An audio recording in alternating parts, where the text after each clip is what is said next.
Hello, and welcome to Nursing Research Tips, a show dedicated to sharing best practices, tips, and other resources within the areas of nursing research and evidence-based practice.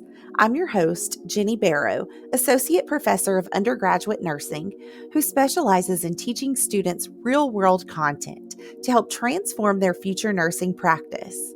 I enjoy taking the boring world of research and EBP and making it come alive for my students. And that's exactly what I intend to do with this podcast as well.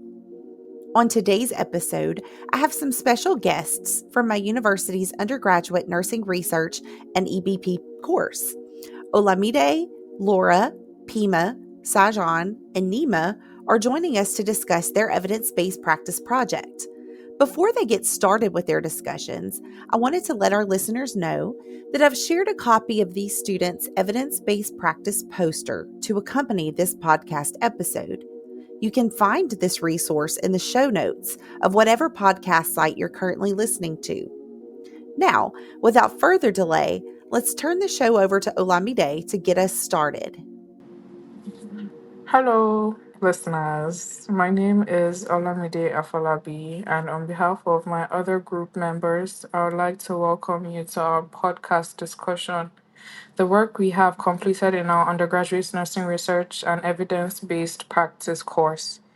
The title of our presentation is Non-Invasive Brain Stimulation, NBIS in short, for spatial neglect or inattention following stroke. And the members of our work group are Laura Jeff, Pema Sherpa, Sijan Shrestha, and Neema Yonjan. We are all undergraduate nursing students at McNeese State University in Lake Charles, Louisiana. Thank you for introducing your team to our listeners and for providing us with a hint toward what your group's project was all about. Some of our listeners may not be familiar with what spatial neglect is or what non-invasive brain stimulation treatments entail. I'm looking forward to learning more about these topics as well. So, Olamide, can you tell our listeners why your group felt your selected topic was important to the nursing profession? Our group chose this project because stroke recovery is a major challenge, and spatial neglect can make everyday life really difficult for patients. Traditional treatments don't always work well, so newer approaches like non invasive brain stimulation, also known as NIBS, are becoming more important in stroke rehab. Spatial neglect happens when a stroke patient has trouble noticing or interacting with one side of their world, which affects their mobility and independence. Research shows that non invasive brain stimulation, including transcranial direct current stimulation and transcranial magnetic stimulation, can help improve spatial awareness and daily function by stimulating affected brain areas. This is especially relevant to nursing because we play a huge role in patient aftercare and rehabilitation. Understanding advanced treatments like non invasive brain stimulation helps us advocate for better interventions and support new recovery more effectively. While non invasive brain stimulation is showing a lot of promise, more research is needed to confirm its long term benefits and how it fits into standard stroke rehab. Still, it's an exciting step forward, and incorporating it into rehabilitation could make a big difference for stroke patients. Thank you for explaining some key background information surrounding your topic, Olamide. Thank you also for explaining briefly what spatial neglect is after a stroke. Put simply, it's like the brain has a blind spot toward one side of the body, which leads to neglecting that side. It may not always relate to neglect of that side of the person's actual body, though. It can manifest in other ways, such as only eating food on the right side of the plate, as if the left side of the plate doesn't exist. Another possible manifestation may be that affective individuals unknowingly ignore people sitting on their affected side of the body. This typically occurs after a stroke damages a particular area of the brain that typically helps us process information about items' location and space. This type of stroke complication can have significant impacts on the individual's ability to provide independent care for their daily needs. You also shared with us some introductory information on what non invasive brain stimulation, or NIBS, is as a possible treatment option for spatial neglect.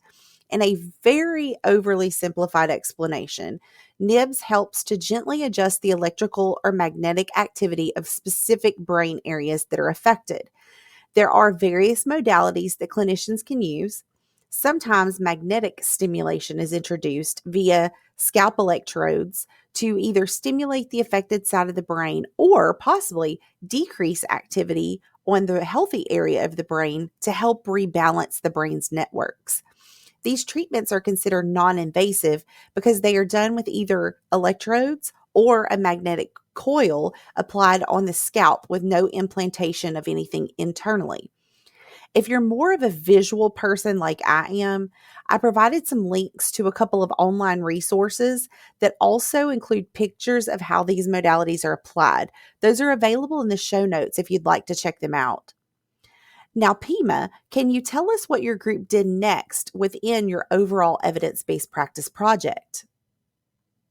Now that we have established the significance of this evidence based practice topic to the nursing profession, I want to share our group's evidence based practice questions with our listener. We formulated our questions using the PICO framework, which includes population, intervention, comparison, and outcomes to guide our research.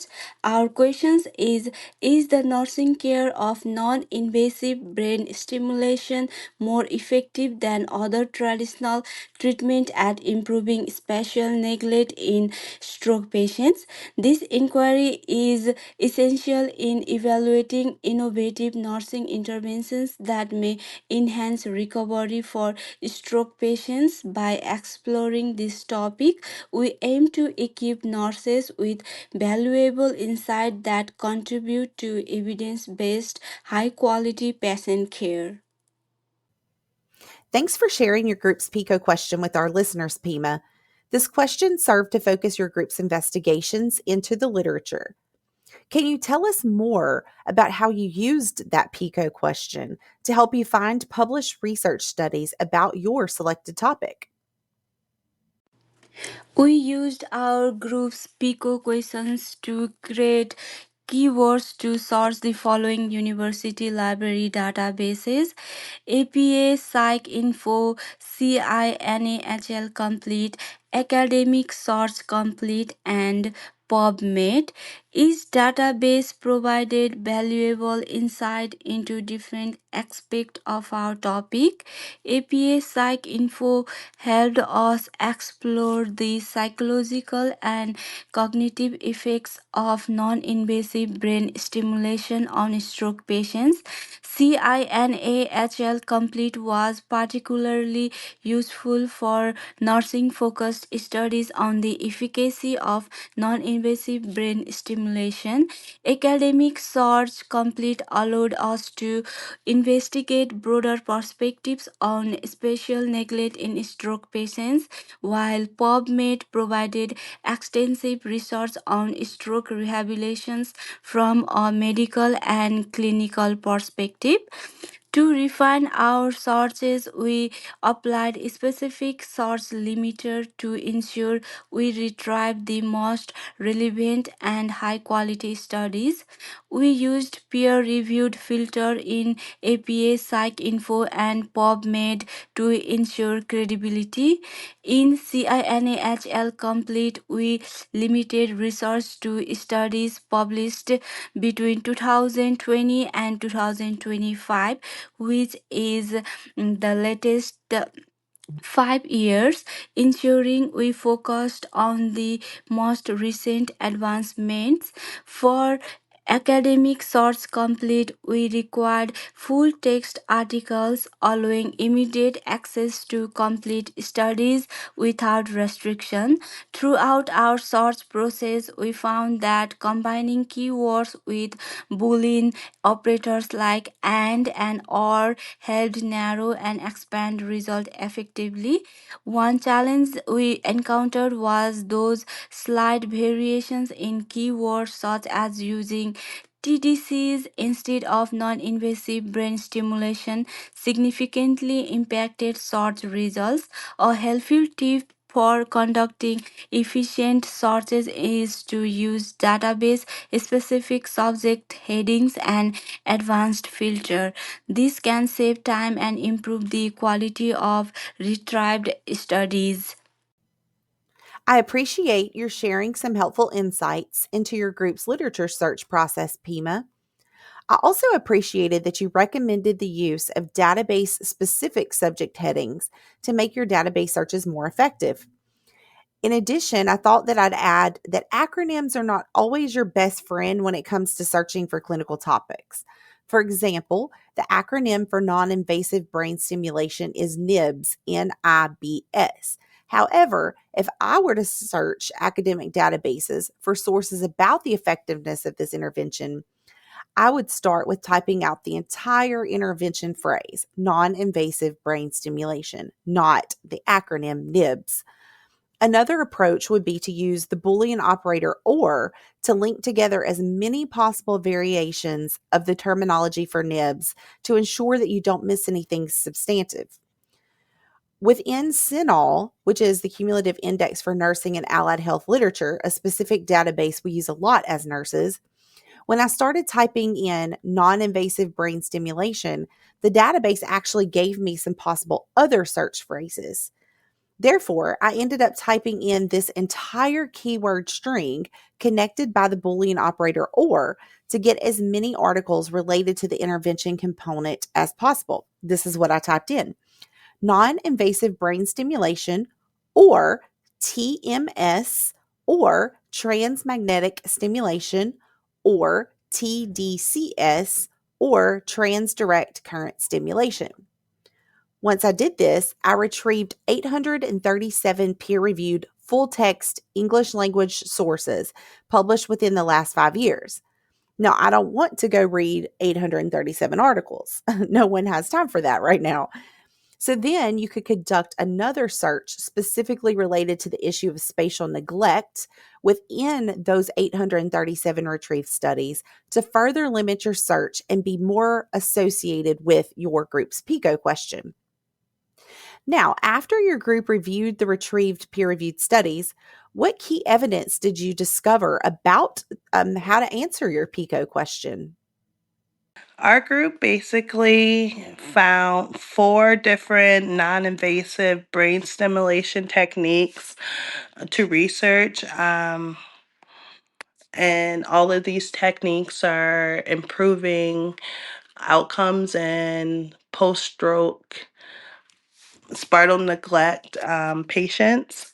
The first technique was repetitive transcranial magnetic stimulation.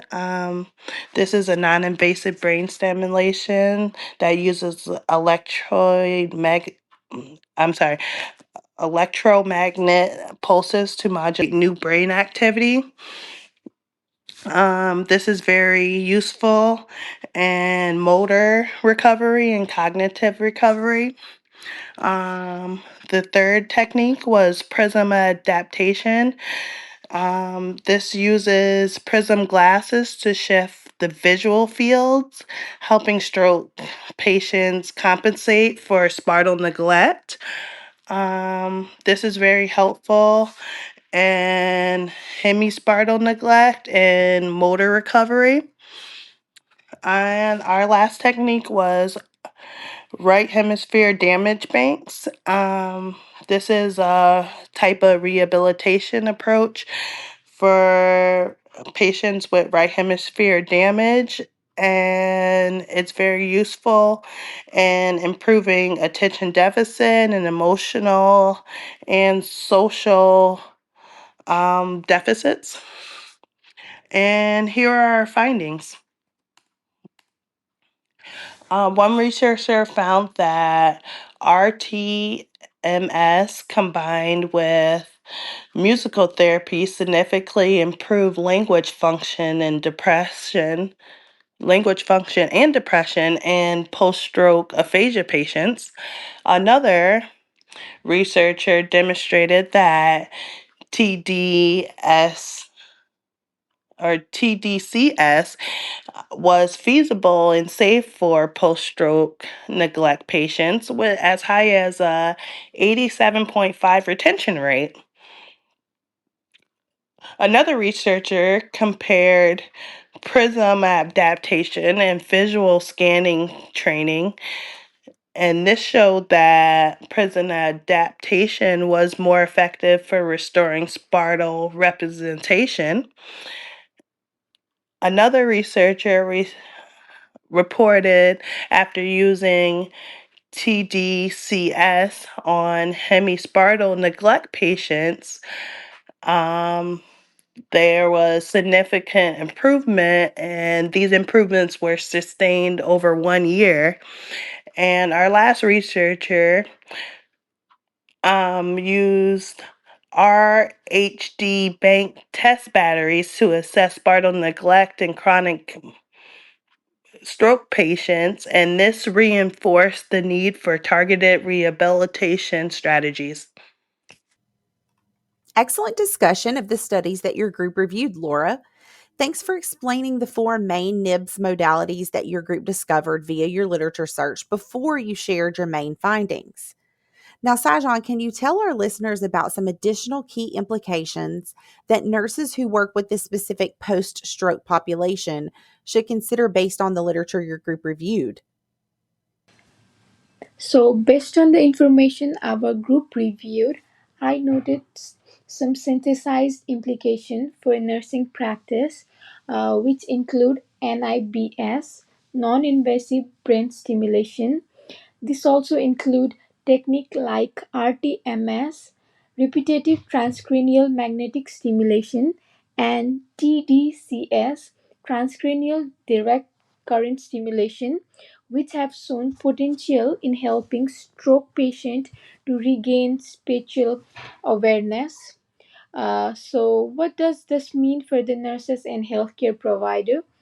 NIBS can be valuable tool in stroke recovery, especially in patients with unilateral spatial neglect. This is a condition where they struggle to notice things on one side of their body. Nurses in neurology unit, rehabilitation center, and home health care may start seeing these therapies used more often nowadays. Research also suggests that NIBS works best when combined with traditional rehabilitation strategies like visual scanning training and music therapy. Nurses may play an important role in ensuring patients receive a good approach to care. Overall, NIBS continues to develop and it has potential to significantly improve patient outcomes. Healthcare professionals should stay informed about the advancements so they can integrate them into treatment plan and provide the best possible care for their client. Thanks, Sajan. You provided our listeners with some helpful takeaways that nurses working with patients recovering from stroke should definitely keep in mind. So, Sajan, did your group find that there are any gaps in the present literature that may require further research investigations in the future? There are still some knowledge gaps remaining in the published literature surrounding our topic. So, while NIBS still shows a lot of promise, there is still a lot we don't know about this. Our research revealed several important areas where further studies are needed. First, while small studies show that TDCS and RTMS can help stroke patients with spatial neglect. Larger long term studies are needed to confirm this finding. Right, right now, we do not fully understand how well this treatment works compared to traditional rehab methods, and researchers should explore how NIBS interacts with other rehabilitation techniques. Would patients see even better results if they combine brain stimulation with physical therapy, speech therapy, or cognitive therapy? So, further studies should morely focus on which patient benefits the most. Strokes affect people differently, so it's important to understand if certain patients respond better than NIBS than others. To be in precisely, while NIBS is a promising tool, more research is needed before it becomes a standard treatment.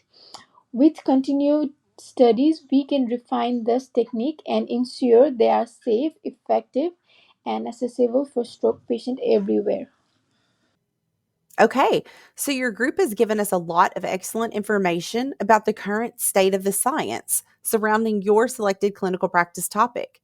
After all of the research studies your group reviewed, including any considerations for possible study weaknesses and continued gaps in the present literature, as you just mentioned, what was your group's overall literature based answer to the original PICO question? After reviewing multiple research studies, our group was able to determine an evidence-based answer to our EBP question. Is non-invasive brain stimulation more effective than other treatments at improving spatial awareness in stroke patients with spatial neglect? Current evidence suggests that NIBS, including transcranial direct current stimulation and transcranial magnetic stimulation, is a promising intervention for stroke patients with spatial neglect. Research indicates that these interventions can help retrain neural pathways, supporting neuroplasticity, the brain's ability to reorganize and form new connections after injury. This process is crucial in stroke recovery as it enables patients to regain lost functions, including spatial awareness and motor coordination. Studies show that patients who undergo NIBS treatment exhibit measurable improvements in spatial perception, attention, and daily functioning, which can significantly enhance their quality of life and independence. However, while the research highlights the safety, feasibility, and potential benefits of NIBS, there is still insufficient evidence to determine whether it is superior to traditional rehabilitation methods such as visual scanning training, prism adaptation therapy, and occupational therapy interventions.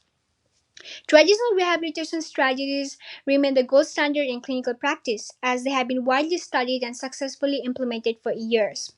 Additionally, while NIBS shows promise, its long-term effects, ideal treatment parameters, and patient-specific responses require further investigation. More large-scale randomized controlled trials are needed to establish its full effectiveness and determine whether it should be integrated as first-line therapy or used as an adjunct to conventional rehabilitation. Through this project, I have gained a deeper understanding of how evidence based practice guides clinical decision making and enhances patient care. This experience has taught me that healthcare is constantly evolving, and as nurses, we must stay informed about emerging therapies to provide the best possible care for our patients. I have also learned the value of critical thinking and interdisciplinary collaboration as integrating NIBS into stroke rehabilitation requires teamwork among nurses, physicians, and therapists. Most importantly, this project has strengthened my ability to advocate for patient-centered care by using research to support treatment decisions. Moving forward, I will apply these skills in my nursing career by staying up to date with the latest research, questioning traditional methods when necessary, and ensuring that my patients receive the most effective, research-backed interventions available. Ultimately, evidence-based practice empowers us to think critically and improve patient outcomes, making us better and more effective nurses. Thanks for wrapping up your group's discussion, Neema. I'm proud of each of you for integrating the content that we've discussed in our undergraduate nursing research and evidence based practice course into this real world literature search process. You did a great job of providing the literature based answer to your group's EBP question.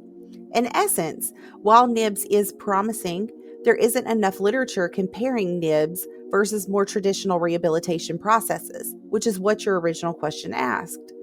I appreciated also that you highlighted the need to incorporate interdisciplinary collaboration to ensure the most effective rehabilitation outcomes for our patients following a stroke. At this point, I'd also like to thank our listeners for going on this journey with us. Sometimes certain clinical topics like this one can be a bit more scientifically technical.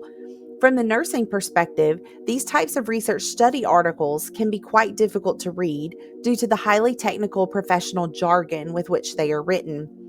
It can then be difficult for healthcare professionals to explain these complex conditions and treatments in a way that the public with no healthcare training can understand. However, patient education is a key function of the nursing role. As a consumer of healthcare, my hope is that you will take away the importance of stopping and asking questions of your healthcare providers if you feel they're using too many fancy medical words and not explaining things in a way that you can fully understand. You, as a consumer of healthcare, have the right to understand your conditions and any possible treatment options under consideration. It's important that you advocate for yourself and your own understanding by asking questions and seeking clarification. Again, thanks again for joining us today.